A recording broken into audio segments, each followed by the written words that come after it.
Good evening students, कैसे हैं बेटा। NCERT physics class 11 chapter number 4 motion in a plane का question number 13, question number 4.13।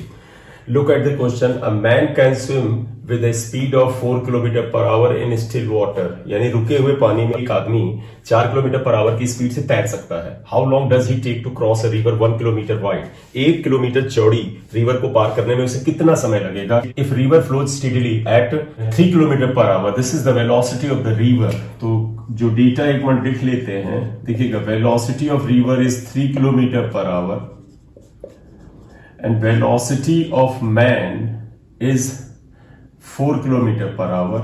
Width of the river is 1 kilometer. He makes his stroke normal to the river current. यानी वो जब तैरना शुरू करता है, जिधर बेटा पानी का प्रवाह है, जिधर पानी फ्लो कर रहा है उसके 90 डिग्री पर परपेंडिकुलर जाता है। Normal means perpendicular.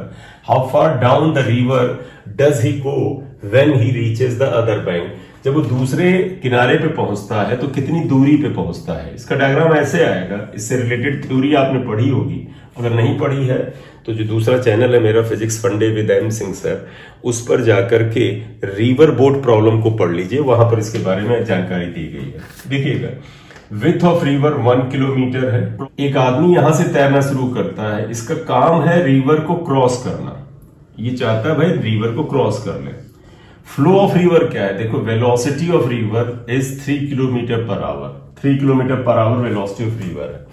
अब इन्होंने क्या बोला, he makes his stroke normal, मतलब वो आदमी यहां से तैरना शुरू करता है और वो इधर की ओर सर करके, यानी नॉर्मल, देखो रिवर की वेलोसिटी ये है, इसके नॉर्मल ये तैरना शुरू करता है। This is the velocity of man, ये आता है। ये R is the velocity of river 3 kilometre per hour दे रखा है। एंड वेलोसिटी ऑफ मैन जो है, जितनी गति से वो तैर सकता है, इसे भी लिखा जाता है velocity of man with respect to river, मतलब रिवर के रेस्पेक्ट में वो कितनी गति से तैर सकता है, ये आएगा। तो ये VMR है, दैट इज इक्वल टू 4। आदमी नॉर्मली इस पे तैरना शुरू करता है। How far down the river does he go when he crosses the other bank, यानी जब वो नदी को पार करेगा तो कितनी दूरी पे पहुंचेगा। क्योंकि बेटा समझो, अगर वो इधर मुंह करके तैरना शुरू करेगा बी की तरफ, तो नदी का फ्लो इसको बहा के इधर ले जाएगा। तो मान ले आदमी यहां पहुंचता है, इसी के पहुंचता है, तो इन्होंने सेकंड पार्ट पे पूछा है कि आदमी अगर सी पे पहुंच जाए तो आप ये डिस्टेंस बताइए, ये कितने के बराबर होगा, ये भी इन्होंने पूछ लिया।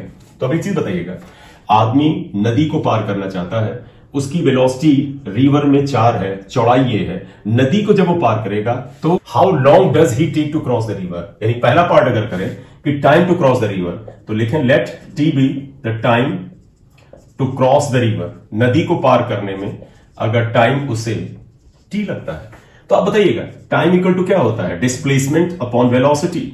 डिस्प्लेसमेंट ये लीजिए बेटा W, तो नेचुरली बेटा ये नॉर्मल डिस्प्लेसमेंट है, तो वेलोसिटी ये रहेगा, कोई कंपोनेंट ऑपोनेंट नहीं, सीधे ये वेलोसिटी। क्यों?